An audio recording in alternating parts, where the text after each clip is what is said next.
சிம்சோன் வெறும் கையால் சிங்கத்தை கூட ஒரு ஆட்டை போல் ஈஸியாக கொன்று போட்டுருவான். அதுக்கடுத்து ஒரு கழுத தாடை எலும்ப வச்சு 1000 பேரை கொன்று போட்டுருவான். அப்படிப்பட்ட ஒரு பலசாலி அவன். இப்போ அவனுக்கு என்னது, பெரியவன் ஆனோடனே ஆசை வருது கல்யாணம் பண்ணிக்கணும் அப்படின்னு சொல்லிட்டு. அப்போ ரூல் என்ன, இஸ்ரேல் ஜனங்கள்னா அவங்களுக்குள்ள ஏதோ ஒரு பெண்ணை பார்த்து தான் கல்யாணம் பண்ணணும். தேவனவே அறியாத வேற ஊர்ல இருக்க பெண்ணை கல்யாணம் பண்ணக்கூடாது. அது உங்களுக்கு தெரியும் இல்லையா, அப்படிதான் ரூல். ஆனால் இவன் என்ன செய்கிறான், எதிரி நாட்டிலேயே ஒரு பெண்ணை பார்த்து லவ் பண்ணுறான். யாரை கொல்லணும்னு தேவன் இவனை படைச்சாரு, பெலிஸ்தர். அவங்க ஊரில் போயே ஊர் சுற்றிக்கிட்டு இருக்கும் போது ஒருத்தியை பார்த்து அவள் தான் என் கண்ணுக்கு அழகாக இருக்கான்னு சொல்லிட்டு அவளை போய் லவ் பண்ணுறாரு.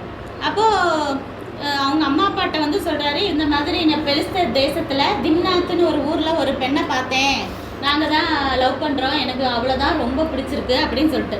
அப்போ அம்மா அப்பா கேட்டால் ஒத்துக்குவாங்களா? அட்வைஸ் பண்ணுறாங்க, சத்தம் போடுறாங்க. அது எப்படி, நம்ம இதில் எவ்வளோ பொண்ணுங்க இருக்காங்க, இருக்கிறதுலே இஸ்ரேல் ஜனங்கள் தான் ரொம்ப அழகானவங்க.